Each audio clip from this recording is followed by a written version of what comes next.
Welcome back to Reel Phonies, where we take a love for movies and television and combine it with very little knowledge about movies and television. I'm your host, Christian. Joined with me is my co-host, Ian. Hey, what's up, guys? Joseph. Yellow. Jehu. What's up? Today we're going to be talking about The Game of Thrones. Doing a little bit of a recap, catch us up a little bit, talk about the premiere last night, what we thought, and then have some predictions going forward, what we think is going to happen the rest of the season. So, Joseph, Ian, I think you guys, Jehu, you have a killer memory. Well, I feel like I wanted to do at least some just like basic recollection on your main players, but I should probably defer to you guys because I haven't seen it since last year, and I barely remember. I just binged it in the last month, so I'm pretty fresh with it. So if you throw Shoot stuff out out the there, person name. So let's start with Jon and Dany. Jon first. What has old Jon Snow been doing? So Dany, he's been doing Dany. Yeah, he's been banging Dany. Before that. So trying to bang Dany. pretty much. Yeah, so he's King of the North. Yep. And then he was dead, and now he's not dead. Yep, King of the North. And Twice, basically. he is all about the army of the dead. He is the only one looking at the true threat. And in the last season, he basically hangs out at Dragonstone the entire season. Mm-hmm. He gets summoned by Dany, and he's trying to convince her to join the threat. You know, he basically becomes a salesman. He's selling the war at the wall. That's true. And actually, he's trying to mine that Dragonstone has the dragon glass. So like his whole focus is on what everyone else's focus should be on. And he's basically, you're right, he's selling Dany on you need to join the team. And her condition for that is he bend the knee. Yeah, bend the knee. And, as the season goes, she starts to see that, she starts to fall for him. That's whether you believe it or not. But that's where she goes with it. The way the writers put it, yes. She falls for him. Yep. I haven't seen it on screen yet. But.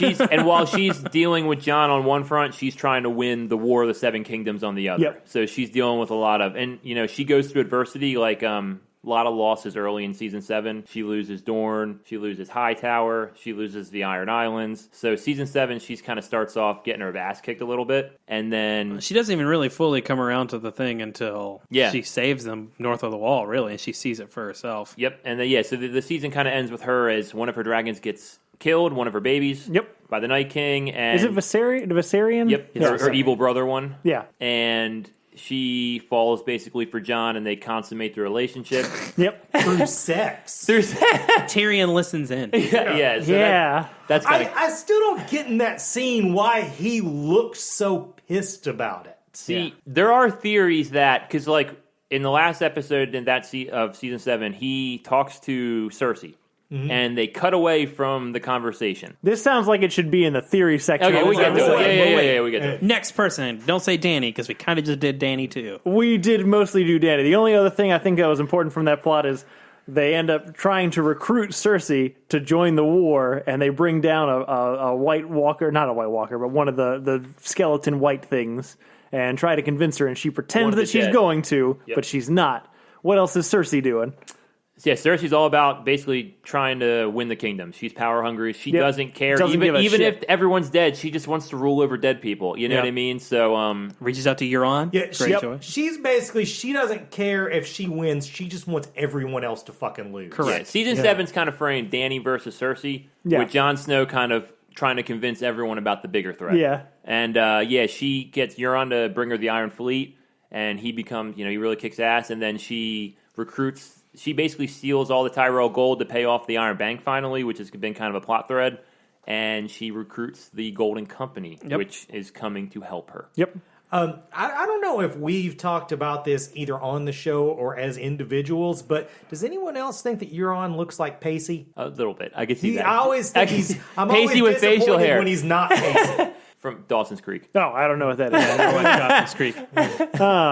Shit. Oh yeah, the only other thing about the Euron thing, which comes up in the episode which I mentioned, is she gets Euron's fleet with the promise of, is it marriage? Yep. Yes, yeah. he will become Mary king. Queen. And Euron also, is having his own little squabble with Yara and Theon. Yep. Well, who's somehow still alive. I actually don't think we mentioned the most important point about Cersei. She's pregnant. She claims to be pregnant. She claims to be pregnant. And she's still on the outs with Jaime, but Jaime's kind of, he's not agreeing with her, but he can't fight her because he fucking loves her and he's got a child or whatever. I don't think she has a reason to claim to Jaime that she's pregnant because Jaime never gave a fuck about those kids. No, absolutely. That's fair, but just say it. We haven't had any actual evidence. Let's see. Tyrion. Yeah, so Tyrion now is Queen of the Hand to Dany. Hand of the Queen. Hand of the Queen. Close enough. Yeah, He's also what I noticed watching it through very quickly is they make him a lot less clever. They very sideline him. As soon as he kills Tywin and he goes east, he's wrong every second. Yeah. He's wrong all in Marine. Well, that's a big plot point. Yeah, he's so Dany and him. Danny. There should be more distrust, I think, but he loses Marine. Everything he does is wrong. The slavers almost win. Then he takes, he plans her battle strategy in season 7. And they lose every battle that he picks. He sends Unsullied to Castle Rock, and, Jaime outsmarts him. He sends the Dorne people down with the Iron Island people to take King's Landing. Well, he doesn't... his mindset is he doesn't want to, use the dragons. Yep. Like, he doesn't want to murder people, and... because he doesn't want to give the impression that she's the Mad Queen, that she's not her father. That's his mindset. Yeah, so he's trying to make her win it the most peaceful way possible.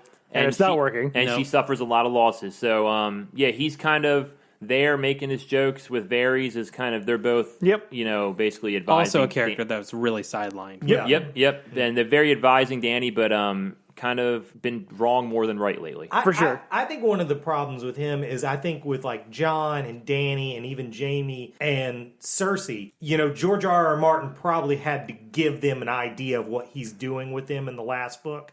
I don't know if he's came forth with what he's doing with Tyrion, so they're just kind of lost as what to do with him. I would agree with that. Just so we can move on to the actual episode. Let's see. Sansa's still in Winterfell trying to figure out how Lady of Winterfell. The Lady of Winterfell trying to figure out how to politic and shit, and she and... doing a good job. Yeah, doing a very good job. Sansa. She has learned a lot over her years. Arya ends up coming back to Winterfell after killing... she's a faceless man assassin? Yeah, she's a faceless man assassin. Littlefinger tries to pit them against each other, but then they end up teaming up and killing him at the end of the season. Turns out they were probably playing the best scene from the last season I would finale. agree with that. Yeah, it's a great bit. Is there anybody else that's of import, consequence? That head turn she gives where she's like, Peter Baelish. I know. It's a great moment. Oh, it's the worst. I fucking hate this show. Jorah, I think it should probably mention that he got cured of the dragon. Well, he got grayscale and then got cured of it for no fucking... why did he even have it? That was kind of a dumb point. I will say, seeing Jorah come back to his homeland, which he never thought he was going to do. Right. That's a great plot point for Jorah. And the interaction between him and Jon is one of the strengths, I think, of the entire last season. When Jon offers up Longclaw, and Jorah's like, it's yours for your use and your children. Because it was his dad's sword. And he's kind of also giving his approval to Dany and Jon. Yep, 100%. Yep. Real quick, Sam drops out of the Maesters. He goes north to help Jon as kind of an advisor. Yep. Bran's the three-eyed raven, and it's just getting creepier and creepier. AF. Yep. Yeah, I think that's everybody. That's pretty much all the big ones. Oh, also, a important plot point to the new one is that Dany does murder Sam's brother and father. Yes. Oh, for sure. Well, and the one thing, Jaime leaves Cersei. We didn't. Jaime leaves Cersei to ride north. When he finally sees what the threat is over north of the wall, he realizes that Cersei's plan of I'll just rule dead people is not really acceptable. Right. And so he wants to I think his line is I swore an oath to protect the land of the living or some bullshit like that. Right. So. And basically everyone's now at either Winterfell or King's Landing. Yep, 100%. Davos, the Hound, Gendry, they're all at Winterfell. So basically all your main people except Cersei's kind of plot points are in Winterfell. So that's a really great transition to the episode, I think, because the episode begins very much like the very first episode. Yes. This is a copycat episode. It is in many ways, and I really loved it. With Dany's army marching into Winterfell. Yep. Just like Robert showing up in the first episode. Exactly the same way. There's got a young kid climbing into the trees to like see Bran did. Arya's sneaking around the crowd to come see him. Yep. There's a lot of callbacks and correlations. Look, I've no secret that I don't like Dany as a character. I don't really like Emilia Clarke as an actress, but those outfits are fucking dope. Yeah, she looked great. Yeah, she's got those power dresses. I know, I fucking love it. You talking about everyone being at Winterfell? That was like Arya's greatest hits episode. Like she had an interaction with every person that she had a good chemistry with. So her and Jon, her and Gendry, her and the Hound. Just know her and Brienne. That was the only one that was like. Well, they met up at last one and they trained together. Oh, that's true. That's true. But there will probably be more. I figured you would hate this. Because there's a lot of what you hated in the last season where there's no, like, the logics of the travels go out the window. Yeah, and it's and it's all fan service now. Yeah, it's payoff. Like, the whole thing with Euron taking Yara, why did they do that with how they wrapped that up? Their justification for it is not good. He's just like, I cut everybody's tongue out, so I get lonely. Yeah, and Shut the fuck up. And then like Theon's like, he leaves Dany and immediately rescues her without any kind of battle at all. And then immediately, Yara gets rescued by Theon. And then Theon's immediately, they're sailing back. And there's just like... After he had just made that peace with Jon Snow about, you go get your sister, now he does the exact same scene with Yara. You go save Jon Snow. Yeah. There's no way he would make it back to Winterfell. And like, Jaime's hair's really long now, but Cersei doesn't have a bump. I don't know, like... Because Cersei's not pregnant. Yeah, that probably. But I think there's stuff that doesn't line up as far as the timelines and the journey. Season. I think the timeline thing is we've just skipped the travel part. I don't think the time is rushed. We're just skipping to the parts where people arrive at places. I disagree. I think this season, or this episode of this new season, does a better job than a lot of last season. So my problem with Game of Thrones last season and a couple of interactions with this one is that it turned into Batman versus Superman, where it's literally just two people standing in a room and delivering one-liners at each other until they cut to the next scene. And they kind of do that for a couple of scenes in this one. There is some of that. But they actually have a couple of other scenes in it where they like sit down and I know you've talked about, Ian, how they've kind of lost the art of the conversation. I thought they brought a little of it back in this one. I thought there were definitely some better interactions. Well, I think to me, the scene that does that the best, and you and I talked about this, is and it's a Dany scene. But the Dany Sam scene is really great. Mm-hmm. Yeah. Yes. And Sam is fucking going for it. Yeah. Dany, not so much. No, yeah. Well, I mean, acting is a skill that still eludes her. Look, I would argue that acting is a skill that eludes most of them. Yeah. That's Cersei and Sam. Jamie, kind of. When I was writing my notes, I put Sam acting. And I was just wondering, it's like, does he know what show he's on still? Because everyone else is just kind of phoning it in. And they're like charismatic people, but they're not like acting. He's really great. Yeah, he's really good. I like this episode, but I really thought it was like they wrote down a list of every reunion that they needed to have, and they just checked it off. Well, Arya Hound, Arya and Gendry, Also, sexual tension between Arya and Gendry now, apparently. Yeah. See, I thought that in season I thought 3, that was already a thing. Yeah, there was some of that. Was that already a thing? Yeah, there was some of that. It was... Arya's a little young. Of course, she was a child before, but they definitely had a connection. I did in this episode thinking, are we going to get an Arya sex scene at some point during this season? No. And I don't want that. Yeah. I hope that doesn't happen. What do you guys think that weapon was that she gave? Yeah, Arya has Gendry design some new, probably gotta be a gun. Right? I don't know. That would be dope. It's got to be a gun. That's what I'm thinking. Some kind of gun. I really liked this episode. It was almost all characters and dialogue. There was very little action, and I thought it was dope. No one important died. No one important died. There was barely a sword drawn. Yeah, it was very setting the table. I will say I actually really enjoyed. It's a thing that the show has been criticized for a lot, and I feel like they were leaning into it. The sex position scene with Bronn. One, because I thought that was one of the better, like, again, a lot of the other scenes I feel like you have to hit plot point to plot point. That one just felt very, like, natural, like, this is a moment in time where we're seeing, like, what Bronn's life is like. Yeah. It felt like they were like, hey, man, we haven't done just straight up gratuitous nudity. But it also, I love that it, like, deeply took the sex out of the sex position. Like, it was the least sexy sex scene. Yeah. Right. I don't know, Bronn is just a delightful character, but I thought that was my favorite scene in the show. My favorite one was, and it's probably most people's, it was Jon and Dany riding the dragons. I really enjoyed that. I love Jon on the, before he even knew he was a Targaryen, he's fucking riding the dragon. And he's riding a dragon named after his father. That's actually a good point. Yeah. I don't know if we're severing spoilers and all, but my favorite scene would definitely be a spoilery scene. So, well, no, this is all spoilers. This is all spoilers. Yeah, which one? Well, if you're listening to this episode and you haven't listened to it, the end, man, when Jaime shows up, and I hadn't even thought of those two characters interacting, which is funny because it's the thing that sets the whole fucking thing in motion. For sure. Yep. But as soon as they locked eyes, and they even telegraphed it, and I still didn't see it coming. But yeah, I thought that was pretty. You know what? Dope. Again, Christian and I were talking about this before we started recording. Is like we don't know how much of it is a character choice and how much of it is the actor, or how much of it is just the director's understanding that there's not much to work with. Right. But Bran's really got the 1,000-yard stare thing down. He does. Right. But I do really like the payoff to I'm waiting for an old friend, and then the Jaime thing. Now, I have heard, well, I might save this for a theories, but there's a theory that it's not actually Jaime, but carry on. Oh. I want to hear that. One thing I I really liked about the thing, and I've never really thought about is Jaime never realizes that he's alive. Like, he knows he survives, and they like try to assassinate him, but then they all think they die when Theon takes over. Both the Stark boys. Oh yeah, that's right. He doesn't that's even true. know that Bran is alive. He thought Theon burned him alive. Speaking of that kind of thing, also I think everyone on Earth had forgotten that Sansa and Tyrion are married. Yeah, No, yeah, that's what I mean. I have a I knew, theory but about that's what I that. mean. It was a checklist of reunions, and they were just going down the box. Yeah, this part of the series is all payoff. Yeah, it's that's all it is. And it's. I don't think that's a problem. No, it's not a problem. It's just because you have to do it. We've poor earned it. It's poor writing, though. I would say I don't know if it's poor. I mean, you have to do. you got to do it. You got to do it. I think it was probably let's get this over in a character episode, so we're worrying about this stuff less.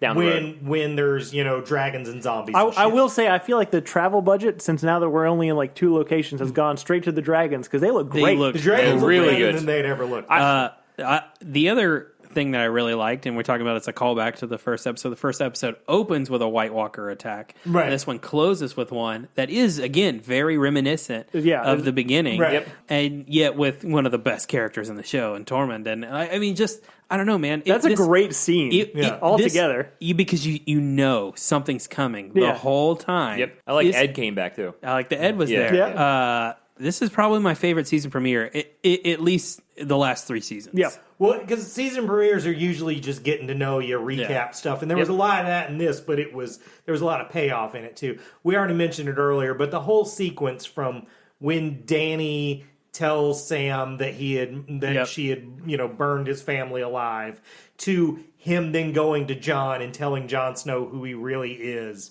was just all like, it was just talking, but it was really well done. Yep. You're probably that's like the last 20 minutes of that episode, and while it's not like the end of the first episode where a kid gets pushed out of the window, it still was like high tension the whole time, just scene to scene. I don't want to be, because we're too far down this fucking road to start picking at little logical errors. But I understand that for time, you just have to have that John accepts that. But I'd be like, let me check your work. I know. Show me your sources. I didn't like how John's response to it at all, like any of it. One, the quick acceptance, but 2, like the first thought is, oh, I've been fucking my aunt. The first thought is, are you calling my dad a liar? Yeah. Well, see, I think that's very Jon No, Snow. that's character appropriate. The most important thing to him is living up to Ned. There's nobody alive that's as important to him as Ned. Yeah. I think, what did you guys think of Jon and Arya and Jon and Bran? I was underwhelmed. I thought they would be, I don't know, more hard or something. I don't know. I just didn't. I thought the reunion would be more memorable than what it was. They immediately started talking about Sansa. Like, I don't know. I thought there would be more there because they hadn't seen each other. One thing they have in common is like they're the outcast. Yeah, but they were so close. You know what I mean? Yeah, and I thought, but at the same time, and I don't necessarily want to gloss over not necessarily shoddy writing, but writing that's pressed for time at least. Yeah. But I mean, one of the big things that's going on in this season, there's just been a lot of shit that's happened since they last saw each other. And while they have like this relationship and this bond, they're different people than when they last saw each other. I think it's great writing in that scene because I love the line like, "Oh, you still have it? Have you ever used it?" Mm-hmm. Which is like a couple of times. Yeah, I like how she's that was still being bit. like modest about how she's the most badass killer. I did. There was one little line of dialogue I didn't like in there where I can't remember if that was during that scene or talking about Arya, but when he says that Arya is the only one of his siblings that believed in him. Rob seemed to always believe in. Yeah. Yep. Maybe only living or throwing and Rob in there, but that's a minor quibble. I was going to say the Bran reunion. To your other point, I did enjoy because there is no more reunion with Bran. Yeah. Bran doesn't give a shit. So I like that. Bran Jon is not Bran. Jon wants a moment, and Bran's like, "We have to talk about the army that's going to be here in 24 hours." Right. Bran's just weird now. You're right. So there's no around that. I will say that one of the lines that I really liked is when, speaking of the scene I didn't like, with Jon and Sam finding out that he's a Targaryen, is when he's trying to convince Jon that he's the rightful, rightful king of the Seven Kingdoms, and he's like, Dany's already all that kind of stuff. It's like, you gave up your crown for your people. Do you feel like she would do the same? And I do not. 100% she wouldn't. Dany thinks it's owed to her. It is her fucking birthright. Right. Yeah. They're definitely I mean, this might be a little theory, but don't you guys think they're telegraphing her to become the Mad King a little bit? Somewhat. They definitely like tease bits of it. Yeah. I think they want you to think that. Agreed. They're is definitely what they're trying. wanting. Yeah, exactly. I don't think there's going to be payoff to that want. I think she's definitely going to die because the thing that tipped me off is when they go fly off with the dragons, they go to that waterfall. She says something along the lines like, "We could stay here for 1,000 years." Very much what Ygritte says. Almost exactly. That's true. And That's true. when we should stay in this cave forever. And that was like right before she died. Yeah, I think she's gone. I was very disappointed that Jon Snow didn't get sad. Like, oh, that reminds me of I know, right? that better piece I used to have back in the day. Of my actual wife. Yeah. So they did get married, Yep, right? they did. Me or Sarah, neither one could remember whether they had gotten married. I mean, that was the best romance on this show. Yep. So Yeah, I thought that was It's telegraphed. because it had really actual chemistry. Because they really were in love with each other. yeah. good. Yeah. Actually, now that you mention it, wouldn't it be fucking fantastic if Danny died in episode 2? Maybe that's just me talking because I wanted to die, but that would be so fucking surprising. Yeah. you might win Sarah back in this episode because Sarah hates Danny. Yeah, she's the worst. I mean, I feel like we should move to predictions because it's hard to talk about anything else in this episode. And we not kind of talk already about- have. Yeah, Sure. Yep. Having said that, I think John and Danny both die. I definitely think John kills Danny to become the prince who was promised because he says you got to kill your wife. Well, it's the one you love, and Yeah. definitely there's we'll And then you get the flaming sword. We'll get to it in But theories. Jamie can do both in one act. Yes. Yeah. So I want to before we get into that, I wanted to hit some of the outstanding prophecies really quickly. So these are ones either from in the show or some from the book that I think are things that we have to pay off in this season because there literally is no more story. Yep. The biggest one we just talked about is relating to Cersei. She has the prophecy about her 3 kids. She'll have 3 kids and they'll all die, which means that she will not have a 4th kid. Correct. And that she's going to be killed by her little brother, which she always assumed is going to be Tyrion, but even though they're twins, She was born first. she was born first, so it could be her or Jamie. My suspicion heavily is Jamie. It makes the 100%. most sense. Yep. Also, to the prince who was promised prophecy, he could also fulfill that. Correct. By killing. So the Prince Who's Cersei. Promised is the big one. It's supposed to be kind of like I don't even know what it's like the monomyth of the Westeros universe of essentially It's who won the Long Night Azor Ahai. originally. Yeah, who destroyed the White Walkers originally. the like the beacon of light, the soldier that will defeat the Night King. And there's a lot of prophecies. There's a lot of people who could fit into the prophecies. Definitely the most clearly appropriate is Danny, almost too much so. Definitely John fits into that mix, but one of the big things you're right is about the prophecy is that you're supposed to have this glowing magical sword that can only be forged by killing the one you love,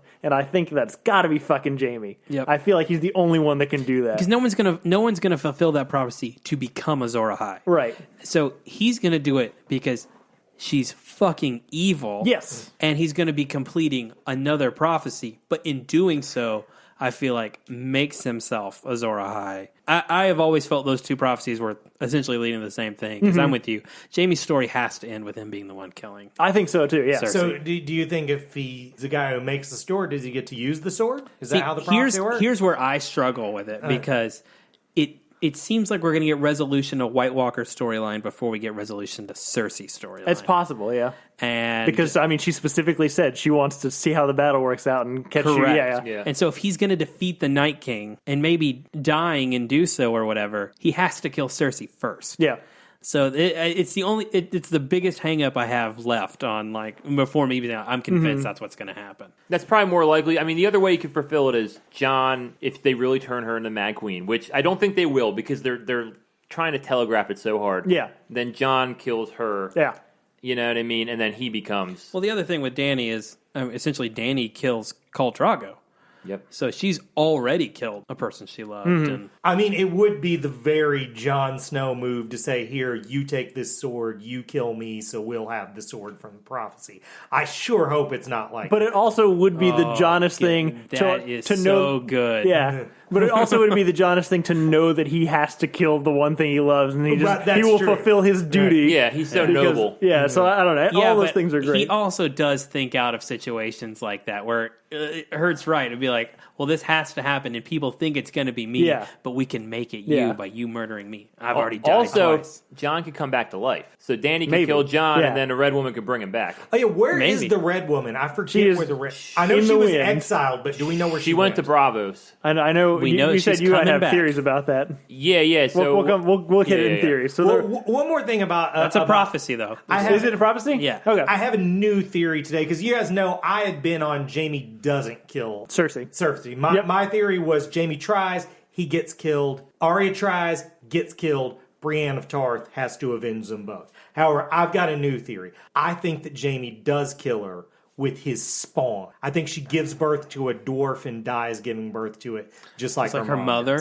Yeah. Oh, that's a good. That would be fucking brutal, but oh shit, that's really great. That is really good. Yeah, I was going to say... Why don't you write these fucking things? God damn, that would be so... Hang on, I got to come back to this, because this is amazing. Because one of the big whole hang-ups is that for Tyrion and his character is that Cersei is constantly accusing him of killing their mom. Yep.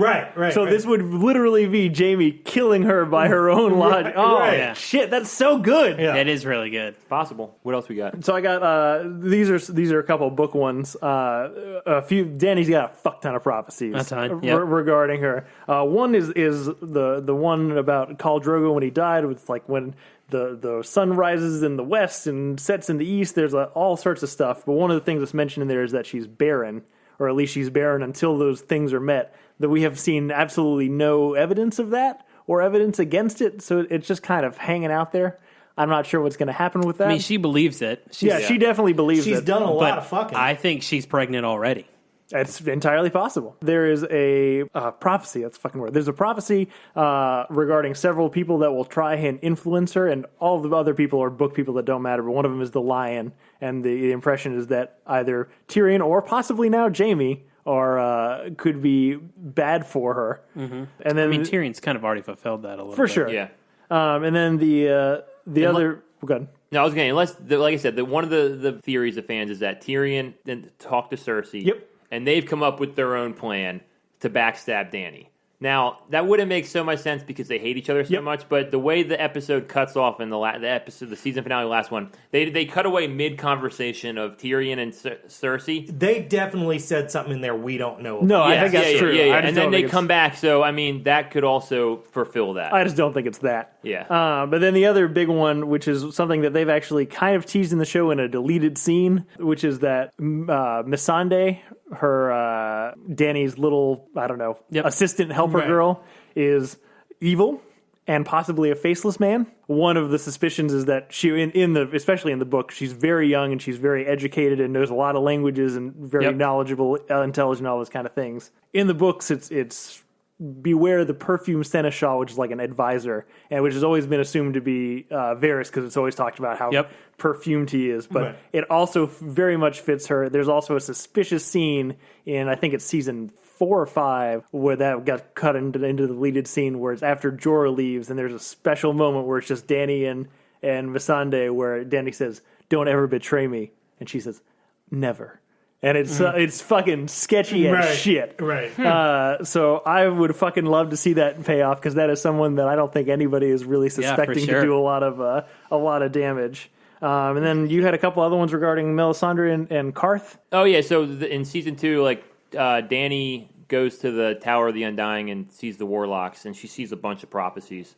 And all of them have pretty much come true, except there's one where she's in the Red Keep in the throne room, and it's snowing, which it just started snowing, King's Landing, and the roof's burned off, it looks like dragon fire, and she walks up to the throne, but then she doesn't touch it, she doesn't sit in it. I just want to go off that just for a second, so I don't want to lose this thought. I think the resolution of a lot of these problems is the battle at Winterfell does not end at the fight with the Night King, and that somehow they escape to King's Landing. Yeah, I think there's going to be a retreat, probably. And the final battle will be in King's Landing.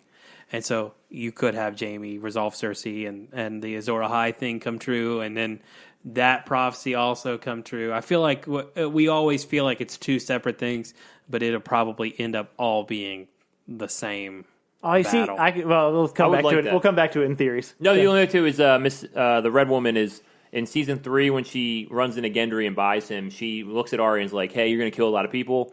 You're going to wear a lot of faces, and we will meet again.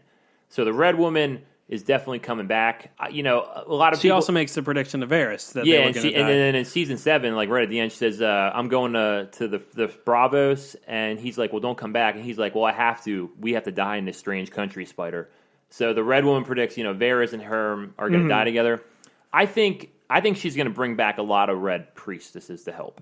That's what I think. I think she's going to rally all, because if Tyrion goes east, you see a lot of different Red priestesses. I think she brings a boatload of them.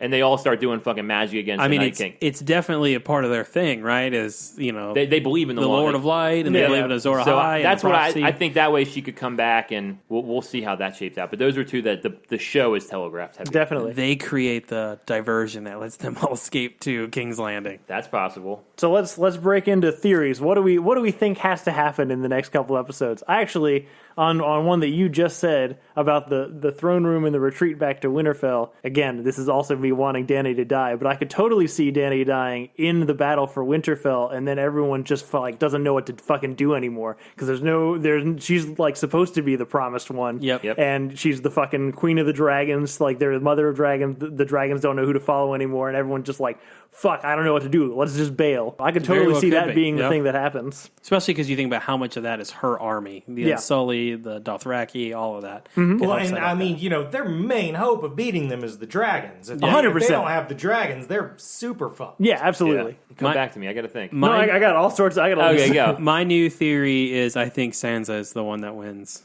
the Game of Thrones at the end of it. I think that's a very good thing, and I also think Sansa is just Cersei Part 2. Sansa, number one, has survived a ton of shit she should not have. She has learned from all of the best people in the show, how to survive. Right. And yet she's still very aware of who she is and where she came from. I think that her being married to Tyrion is very important. The fact that they're still married. Yeah. And the fact that they reminded us of that. And she has no business being a person who's going to, stick their neck out and die.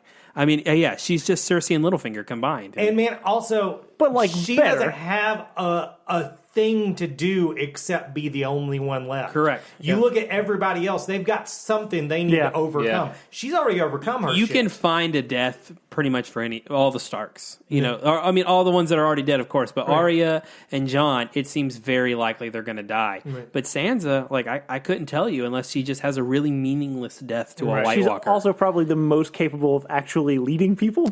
Yeah. Yeah, her and Jaime, in my opinion, have had the best character arcs in the show, and I've really come around on Sansa in the last 3 seasons. I think if I still hate Sansa, but I think she might be the last man standing. I think even if she doesn't become on the throne, she's going to be either on the throne or Wardeness of the North.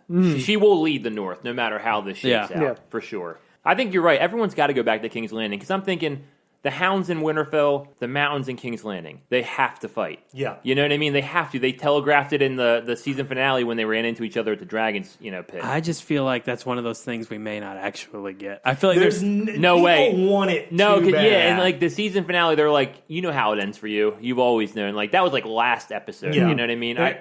I think you're right. I think Winterfell is going to happen episode 3 probably. Yeah, that sounds right. And then they all go back to King's Landing, and then there's one final battle. That's the season finale. Yeah. Can you imagine how many fucking White Walkers there would be if they made it all the way south to King's Landing? Yeah. More immediate thing, how do you guys think will pan out Jaime being in Winterfell? I mean, I think he'll survive. I think he'll survive, but I think it's going to be a part of how these people break from each other. Because I think, of course, Sansa's going to be cut his fucking head off. Yeah. I think Dany is going to be cut his fucking head off. I actually disagree. Really? Yeah, I think Dany is easily manipulated, and she has been told wrong by so many people, and she now has arguably the greatest general that we've had. And yes, she defeated him only because she used 3 dragons to cook his entire army, and she now has this resource who has just very clearly betrayed his sister. I think he can make it work in his favor, and it's going to go better for him than he thinks it is. I think why he survives, you're right, but I think it's Jon who makes that argument. That could be. Well, and Tyrion. Jon's always the most pragmatic. Yeah, and I think Tyrion will get in her ear. Yeah.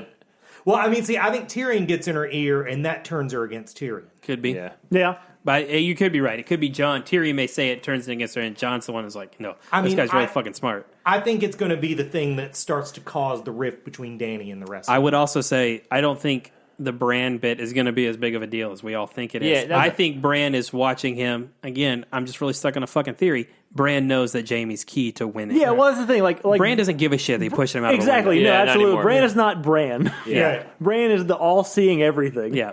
What about Bronn? What do you think happens with that? Do you think That's Bronn? another thing, though. Yeah. That when we were talking about theories with who kills Jaime, man, it would make a lot of sense for if Tyrion gets that fucking crossbow back to use it to kill Cersei. That would, yeah. Bronn's a wild card. I think Bronn's. I just don't think he'll do it. Bron's not going to kill him. I don't know. Bron has. I don't think he'll kill him, but something's going to happen. He has there. specifically gone out of his way to acknowledge that he has affection for both of the Lannister boys. I think he is conflicted. I think he goes for it, and I think he said he dies saving him. That's how I think the order of operations. He's already saved Jaime's life once. It's hard to imagine. I just don't want Bronn to ever die. I want him to just always like skate by. He needs to get a castle. He never got his fucking castle. That's why I don't think he does it, because he even says it. Like, the last time you hired me to do something, I never got the fucking pay. Yeah. I mean, it could just be as simple as he goes up in there and says, "Hey, I'm here now. Do you guys have money?" Yeah. I don't know. I do feel like that crossbow being in play has to be significant for something. That's fair. Yeah. I think so too. I don't know. There's so many threads. There are a lot of threads. Here's my theory for the end game that I know won't come true. I just want it to. Thanos dies? Thanos dies. No, I want it to be that this Jon is a Targaryen stuff is bullshit. It's just lies that his mom's told. Because even though, he wouldn't be the best in the best place at that time, it's still better for him to be a king than be the son, be the bastard of a, rapey tower servant. So I think he finds out, he finds out that he's not really chosen to be anything, and he still ends up being the guy who unites everyone. I think that would be the end of the Game of Thrones, because it's the end of the Game of Thrones. That sounds like some Last Jedi bullshit. It does sound like some Last Jedi bullshit.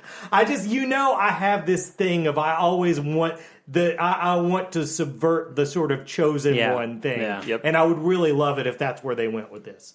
I think it does get subverted in that it seems like it's all built up for Jon to win. Yeah. The idea that he's the rightful heir, and he's the rightful heir, and he grew up by the most noble man in Winterfell, and all of that seems like the perfect storm, perfect combination for him to be the true king that the Seven Kingdoms deserve, except he's going to die. Yeah. Mm-hmm. I mean, I'm probably just having a hard time accepting that because my cat's named Jon Snow. I did like when Sam was like, Aegon Targaryen the Fourth, and you just, listing it off. Like, it did get me a little pumped. Not because I like Jon Snow, because I like Samwell Tarly. Like, yeah, no, absolutely. And by the way, if you're in a fantasy character, you need a best friend named Samwell. That's probably true. You will die if your best friend's not named Sam. I was also going to say, do you feel like Sam's hair has gotten better over the seasons? It has. Because I definitely noticed that. And his eyesight. Wasn't that a plot point in the beginning? Sam couldn't see shit. I definitely think... I think his thing after the Game of Thrones is over is he makes a mint of being the guy who invented hair products. He'll be the new Archmaester. I like it. Yeah, I think you're right. He will be the new Archmaester. John's got to die. He's too perfect for it's too neat of an ending, I think, really, it all boils down to me, and again, why I think Sansa may be the one to win is of the 3 or 4 characters who win is a weird term, but yeah. Yeah, sure, win. Of the 3 characters who it seemed like it was going to be this whole time, it's not going to be one of them. If there's anything we learned from Game of Thrones, whatever you expect, go ahead and throw that out the fucking window. I definitely think if Sansa is the last man standing, it won't be a good thing. Like you will set it up. Well, that sets it up for a sequel. You know what I mean? I don't know. I think Sansa. I think she's kind of proven herself at Yeah, Winterfell. see, I think she's more of like a Tywin Lannister than she is a Cersei Lannister in the sense that she's harsh and cold and calculating, but also like capable and fair. I mean, she made good points against Dany, except for the fact there was an army of dead people marching on city, and you do whatever you have to do. She's still in like she's still in Kingdom Realm, and everyone else or Jon Snow is still in Survive. Yeah. Best line is, what do dragons eat? Whatever they want. Is that the best line? I thought that was the worst line. No, I love that. I think I'm going with Nips on this. I hated that line. I love that. That was the Batman versus Superman to me. I'm going to put a prince in your belly. I like that line. And of course the if you want a queen, earn it bullshit. Like that was clever writing. I think that was Beyonce lyrics. Yeah. Well, I said it's going to be every girl's Tinder profile. It absolutely is. From here on out. Holy shit. You want a queen, earn it. Oh, yeah, you're so right. The only other things I wanted to It's only good coming out of Lena Headley's mouth. Yeah, no, Lena She Headley can kill that line. Yeah, despite the fact Acting is a skill that does not elude her. She's awesome. Yeah, she's she's great. the best actor. She has been on the great show. this whole show. One, I don't think Arya makes it through. I don't know when she dies, No, but yeah, I just don't Arya think doesn't make it. I don't think she has a place in the world. No, Either after. all Starks are going to die or all but one. Yeah, Yeah, I think Arya dies, but she dies in a super badass. I fucking definitely fashion. think so. God, I hope so. Only other thing I wanted to see is, do you guys buy into the Tyrion as a secret Targaryen No, theory? not at all. Nah. No? Particularly now that there's not 3 dragons left. Well, and Well- that's my theory, is if Dany dies in the second one, who's going to ride the other I agree fucking with dragon? you that Tyrion would be the guy. Yeah, because we've already had a scene where he's been able to Yep. approach the dragons. I think that's more in the book than in the show. And Definitely I true. don't, and I think because the show didn't bring it in that it's not. It's a red herring in the book. But here's my contention: that the only way that I feel like the show has brought it in is, well, I mean, There's a few things. yeah, but not there's a as few much. things, Yeah, but definitely Tywin Lannister's You're no son of mine. last fucking words. Yeah, yeah. Yes, you are not my son. yeah, right? yeah. No, definitely. The reason why I think against it is they haven't done a good job of introducing the idea of false Targaryens and bastard Targaryens Yeah, definitely not. into the show, Yeah. which is a big part of the book. Yep. Look, at this point, we can just fucking throw it out from anywhere. You know, there's no reason to build it at this point. We're in I'm chaos saying, mode. had Yeah. you done it, you include the Golden Company and the John Connington and yeah. Aegon Targaryen. Right. Because there's All a that. fake Aegon. You know what I mean? Yeah, if you had done that, then you could say there is this idea that there is this lost Targaryen kid out here. Yeah. And that would give more credence. But Yeah, I think if in the context of the show, it would come out of left field. my one prediction I'm putting out there is I think Arya dies taking out the dead dragon with that weapon. That would Ooh, be that would dope with as that weapon. shit. Yeah, that's Yeah. probably Oh, I right. love You that. probably that got would be one. fucking cool.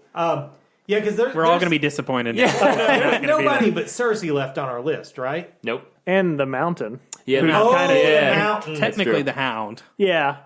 Well, no, because when she's doing the faceless name, she says he wasn't on her list anymore. Like Yeah. when they're like doing the game of faces. Yeah. Did She she know does he say- was alive, though? Well, she was kind of calling it dead. Yeah. Like that was her making peace with it. Yeah, I mean, that gets me to maybe the Hound loses the fight. Maybe it's Arya that takes out the mountain. I would that be would down be with a that. badass. That way. would also be badass. I would be Yeah, down she with needs that. to take out some badass fighter villain, like the dragon or mountain. You know what I mean? Yeah, yeah. Euron, like somebody cool. You know what I mean? Yeah, yeah, absolutely. Agreed. Love it. Anybody else got anything? Well, we need to wrap it up. We do. It's getting late. It is. Yeah, I hope the Onion Knight lives. He's my guy. He is the best guy. yeah, He's the perfect I don't advisor. I don't even need to take one of those Game of Thrones quizzes. I know I would get the Onion Knight. So Well, cool. So, join. Do we want to make a regular habit out of this? I know we're going to end up talking about it anyway. We can Put talk it about in Game of news, Thrones like a every little week. recap. Yeah. So, I will say this is the last speculation I'm doing on this because I've said after the first episode no more I'll listen to your all speculation, but I'm not speculating. Oh, I ruined the last season for myself. I get not the last season. Which one was the season with the dragon fire and that's the 5th season. that's fifth season. Yeah. That season, like I guessed every fucking thing that was going to happen. No, in it's that season season. 6 where they use the Dragonfire. Is to it? blow up the Septa Baylor? Yeah. Yeah, that's like it's a 2-season thing, but they will blow it up at the end of season 6. Oh, okay. Yeah. Because we're in Man, season I 8 now. Yeah, so yeah. I don't know. So yeah, I think we think we might incorporate a little At least just recap Recap, or yeah. review. Yeah. in- See where we're at on our predictions. Absolutely. And probably do more predictions. What the fuck? Am I Yeah, we can't help it. Yeah. But cool. Episode 6 is going to come along, and we're going to be making more predictions. I mean, look, there's going to be more properties. Yep. Do we know what we're doing next week? right. We'll figure it out. So we'll have something for you next week. It might be a little bit of a surprise. We'll see how it goes. But in the meantime, thank you guys for listening. What have we been watching? Oh, fuck. You don't even know the format of our show. You were going to cut it off, and I actually watched it this week. What have we been watching, guys? I'll go first. I watched a lot of Game of Thrones. I'm not going to talk about that. The only thing I watched other than Game of Thrones is Hellboy, the new Hellboy. It's real bad. It's the hard R, Lots of gore, bad CGI. David Harbour is okay as Hellboy. I haven't seen the other one, so I don't have anything to compare it to. But yeah, it's cheap. I don't know. I don't like the Hellboy concept. It's kind of too fantasy for me. But he seemed kind of We literally whiny. just spent a whole fucking hour talking about fantasy. Yeah, but this is a little different. I like that kind of. But yeah, no, it wasn't for me. Daniel Day Kim has got an awful English accent going. It's real bad. Yeah, I would say worse than Transformers. Yep, That's it. That's it. I went back and rewatched some of the Phase 1 movies. Just a couple. Cap vs. Avenger. Liked it. It's better than Transformers. It's a good time. It's a good movie. Iron Man. Better than Transformers. It's a good time. I watched Vice, and this is my controversial opinion. Worse than Transformers. That's so surprising. Yeah, I figured that's so up that your was alley. like tailor-made for you. Yeah, it was. It seems like it. I think the performances are great. I just think he tries way too hard to like capture the same magic of The Big Short, but like in a new, inventive way. And part of that was friggin' Meth Damon. It's just not like a good interjection. Whereas in The Big Short, it's different people and different scenarios, and they're at one point they're like playing blackjack. Once Margot Robbie in a tub, all that. This is like him working in a factory, like talking. He's just his heart, right? That's he's the heart donor. Yeah. Spoiler alert. Fuck that movie. It's okay. I was actually, between the GWs, I got to say Josh Brolin's better than Sam Rockwell. Wow. I got real boring. I fell asleep for like 20 minutes at one point during it. Like, it just wasn't gripping. I did start reading a new comic series called Darth Vader Dark Visions, which, if you haven't read the last run of Darth Vader comics, is real fucking dope. The Charlie Soule run? Yeah. That's good. So I started Dark Visions, which is the new one. It started like 2 or 3 weeks ago.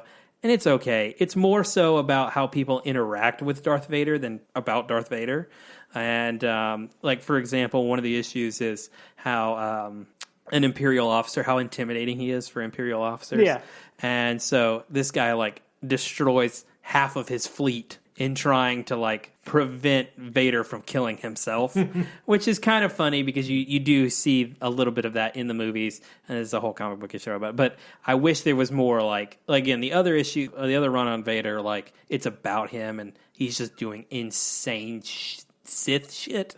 And this is more just he's a sideline character and how people view Darth Vader. What's the time in the movie timeline? I mean, it never really specifically says. During the Rebellion, though. Okay. Empire still. One of the issues has one of like the coolest comic covers I've ever seen. It's Darth Vader on a black horse with a shield and a lightsaber. Yeah. He Fucking crash lands on like a real like farming rural based planet. Agriculture is like their main thing, but they like live underground. Right. And he fights a giant worm thing, and so they view him as like their hero savior character because they have no idea who he is, so they keep referring to him as the Black Knight, and that's pretty cool. That is cool. That is cool. It's okay. It's worth a read. Again, if you want good Darth Vader shit, read the last run of Darth Vader. I also watched Hellboy. I'm a big fan of the property of Hellboy. Man, I think David Harbour did a good job of being Hellboy, but this movie did not feel like Hellboy. It's one of the goriest fucking things I've ever seen in my life. I think you guys know that I have a low gag reflex for gore, and this movie totally gagged me at one point.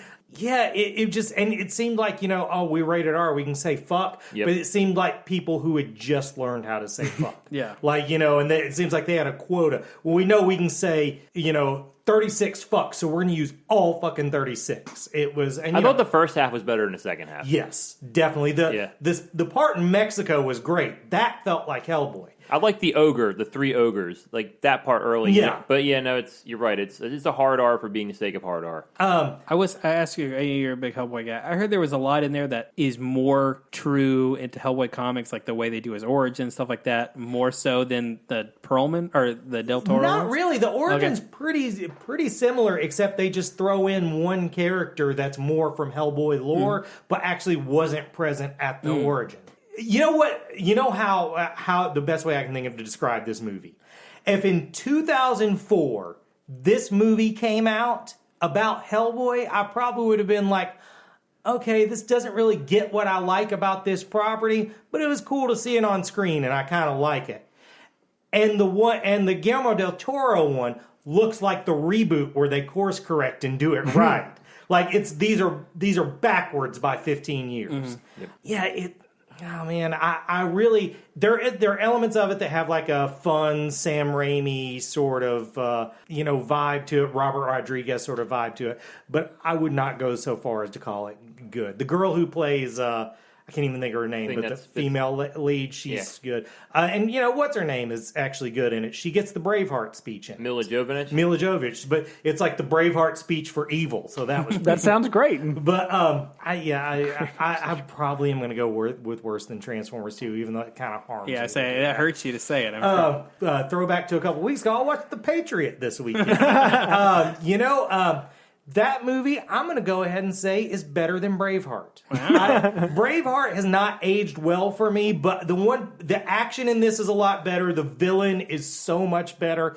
The one part where Braveheart is kind of better is, all the pontificating about freedom. Mm-hmm. Braveheart does that better. It's still not good if you're like above like 17, but if you're alone and you see that, it's like, what will I do for freedom? But this one, whenever they do it, it's just fucking embarrassing. But other than that, it's a pretty fun movie. And finally, because of the Star Wars trailer, I watched The Last Jedi again.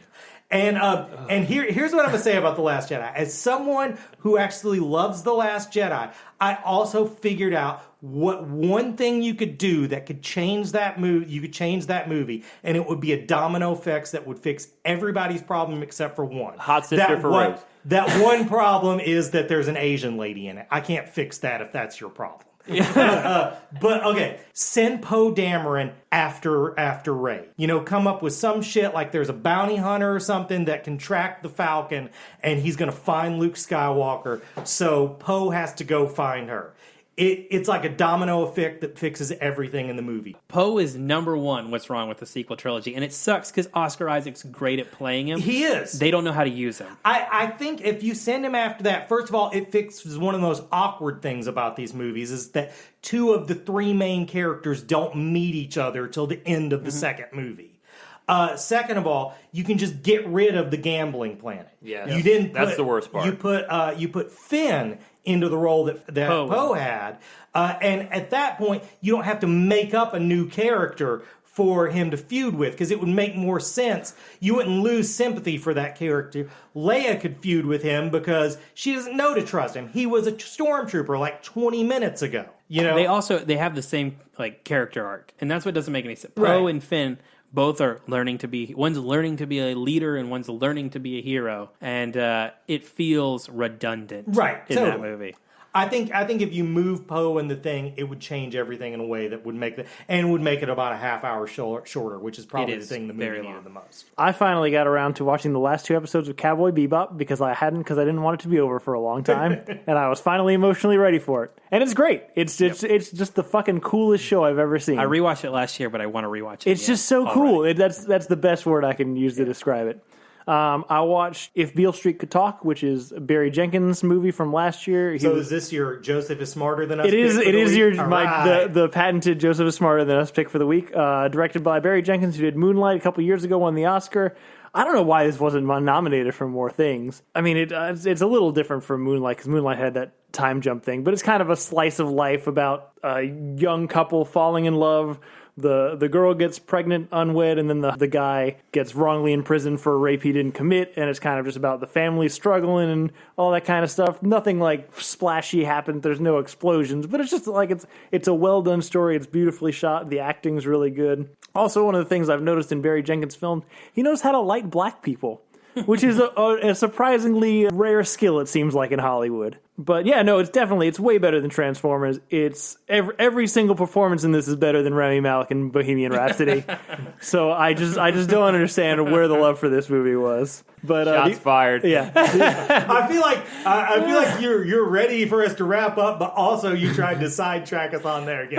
I'm not falling for it. I'll fight for that movie another day. The only thing I forgot to mention several weeks in a row is my wife and I have been watching the Great British Baking Show on Netflix for a good while now. Look, it sounds ridiculous, but it's really delightful. It's essentially it's a cooking reality show where they start with 12 and one leaves every week based on whatever they bake, but they're all really British and they're all very nice and helpful, and the things they make are amazing. So it's the opposite of the Gordon Ramsay cooking show. It is. Yeah, it's like pleasant British way to past an hour and like an hour, and it's I don't know, it's really delightful. It's a really easy watch. I highly recommend it if you haven't seen it. But that's it. All right, I like bacon. yeah. Bacon, specifically. Not baking. Yeah, bacon. Bacon. Pig. So thank you guys for listening. Please rate and subscribe and tell all your friends about the show. If you want to get in touch with us, you can reach us at our new email address, which is reelphonies@gmail.com. You can also reach us on our contact form at reelphonies.com. If you want to follow us on social media, you can follow us at Reel Phonies on Facebook and Twitter, at Reel_Phonies on Instagram. And thanks to Zach Emmons and Brian Velasquez for our theme. We will see you guys next week. Later.